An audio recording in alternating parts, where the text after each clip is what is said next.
PM news network में दोस्तों आपका स्वागत है। मैं हूं आपके साथ राशिद ज़हीर। अगर महाराष्ट्र बिहार की बात आप बराबर सुन रहे हैं, इसके अलावा तीसरा किला सर्वे के अनुसार भारतीय जनता पार्टी का जो ढहने जा रहा है उसका नाम है कर्नाटक। एक सर्वे हुआ और सर्वे कैसे कह सकता हूं संस्थान ने किया कि जिसका विधानसभा में सटीक बिल्कुल सर्वे निकला था। उन्होंने पहले ही बता दिया था कि कांग्रेस की सरकार कर्नाटक में बनने जा रही है। उन्होंने बताया कि राज्य के अंदर 2024 के जो चुनाव लोकसभा के होने वाले हैं, इसमें कांग्रेस को 17 सीटें मिल सकती हैं। डोर टू डोर जाकर के जो है उनका सर्वे हुआ। 52,000 कुछ का उनका सैंपल साइज है और बड़ा ज़बरदस्त है।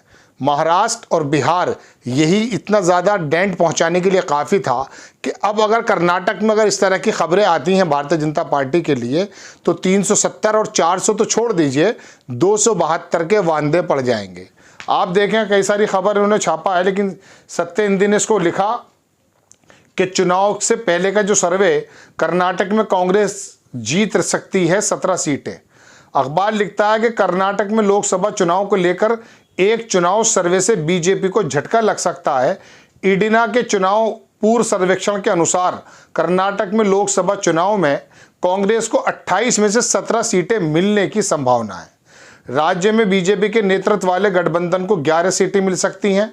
सर्वे में कई सवाल पूछे गए, उसमें लोगों की राय जानी गई।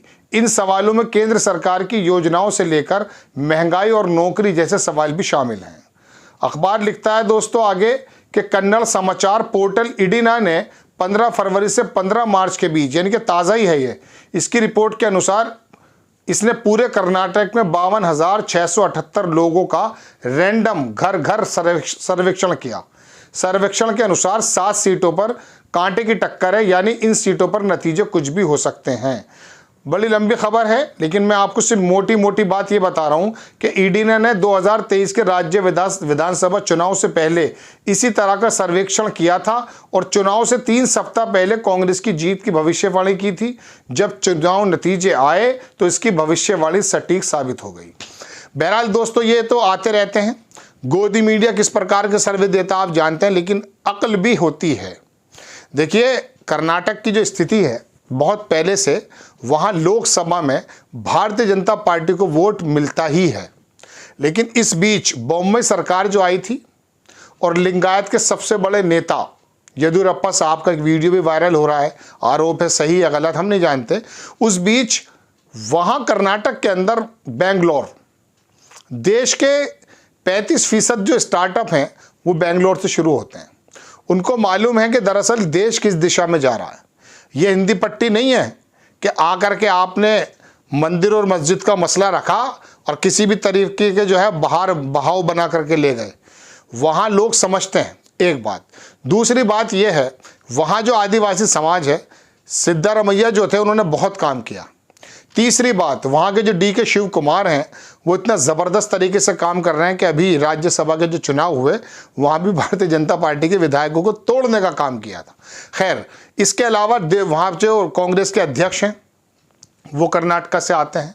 पूरी बेल्ट, अगर मुंबई वाली बेल्ट पकड़ें या हैदराबाद वाली बेल्ट पकड़ें, वहाँ पर जो वोट है कर्नाटक का वो ज़्यादातर कांग्रेस की तरफ इस समय पड़ा है। JDS का भारतीय जनता पार्टी के साथ गठबंधन है।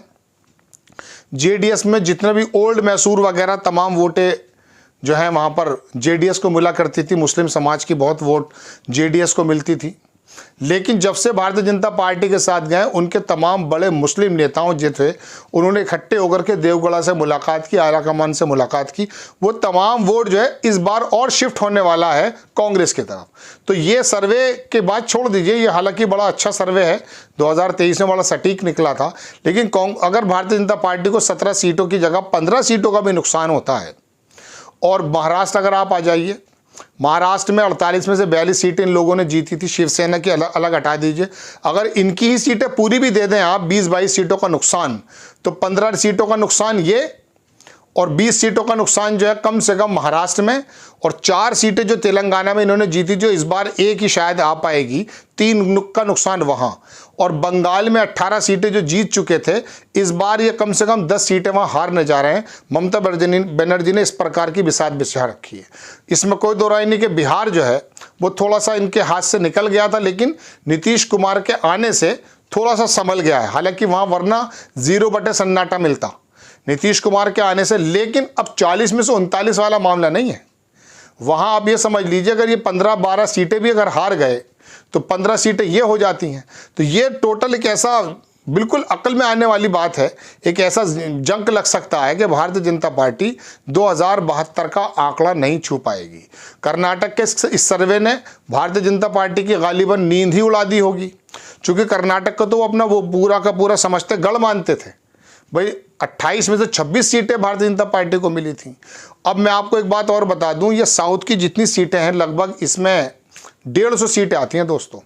इसमें 150 में से 37 सीटें भारतीय जनता पार्टी की थी, इसमें कर्नाटक शामिल है।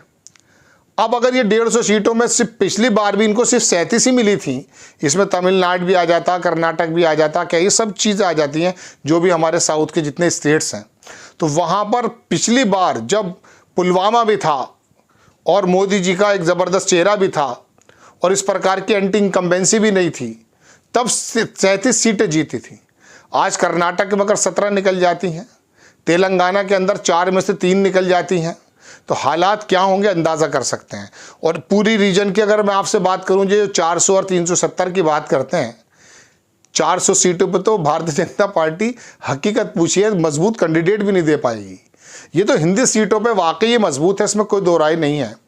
लेकिन इन सीटों पे जो नुकसान होने जा रहा है, 37 में से अगर मिसाल के तौर पे इनके हाथ में 10 ही आ जाती हैं तो 27 सीटें 2 स्टेट खत्म कर देते हैं, तेलंगाना और ये साउथ की जो 150 हैं। ये 150 सीटें तो पहले में इसमें से 37 ही थी। तो आप अंदाज़ा कर सकते हैं कि कर्नाटक का ये सर्वे नींद उड़ाने के लिए काफ़ी है भारतीय जनता पार्टी के लिए। महाराष्ट्र पहले से परेशानी में था, बिहार पहले से दिक्कत में था, वहाँ कभी राज ठाकरे को लेकर आ जाते हैं तो कभी वहाँ पर चिराग पासवान को अपने गले लगाते हैं। लेकिन वहाँ पर भी अब बहुत ज़्यादा उलटफेर की स्थिति है। जनता दल यू जो है बिहार की, नीतीश कुमार जिससे ताल्लुक़ रखते हैं, उसके अंदर जो कुछ मुस्लिम वोट उनको मिलता था, फातमी करके एक बहुत बड़ा नेता था, राज्यसभा सांसद भी थे वो, तो कहने का उन्होंने भी जर्जी छोड़ दी है। और वहाँ पप्पू यादव की जन अधिकार सेना कौन सी है वो पार्टी, वो भी जो है वो पूर्णिया की सीट इनके हाथ से लगभग मान लीजिए वो निकल चुकी है। पप्पू यादव जो संभवतः वहीं से लड़ेंगे। तो ये एक एक सीट पर जो भारतीय जनता पार्टी अपनी बिसात बिछा रही थी, इनको बड़े बड़े जंक लग रहे हैं। वो खबर तो आप सुनी चुके हैं कि कल की अगर मैं आपसे बात करूं तो झारखंड के विधायक से लेकर के कई नेताओं ने कल भारतीय जनता पार्टी छोड़ी है। लेकिन आपको गोदी मीडिया दरअसल कुछ और ही कहानी बताता है, और हो सकता है कुछ और भी मसला इसके अंदर हो। ईवीएम से मैं कह सकता हूँ कुछ अनएक्सपेक्टेड अगर रिजल्ट निकल कर आते हैं तो पहले से भूमिका बांधी जा रही है। लेकिन फिलहाल ज़मीनी हालात तो ये हैं। आँख खोल कर अगर आप देखेंगे तो पता चलेगा कि भारतीय जनता पार्टी को ये 4 स्टेट जिनका नाम मैंने लिया है, 50 से 60 सीटें तो यहीं घट जाती हैं। तो आप पहले 272 पकड़ लो भगवान, 303 या 370 जो लाए हो कश्मीर से उठाकर, या 400 की जो आप बात करते हैं जो राजीव गांधी के, मतलब आपके दिमाग में ये है कि तमाम जो जितनी भी इतिहास लिखे वो हमारे नाम से लिख जाए। राजीव गांधी की बराबरी आप करना चाहते होंगे, हो सकता हो जाए। लेकिन बहरहाल कंडीशन तो ज़मीन पे यह है जो मैंने बताई। इस सर्वे से भारतीय जनता पार्टी की नींद उड़ी हुई है। आपको खबर कैसी लगी अपनी राय कमेंट्स बॉक्स में ज़रूर दीजिए। चैनल को सब्सक्राइब कीजिए, शेयर कीजिए। नेक्स्ट टाइम मैं किसी खबर के साथ हाजिर होता हूँ। जय हिंद।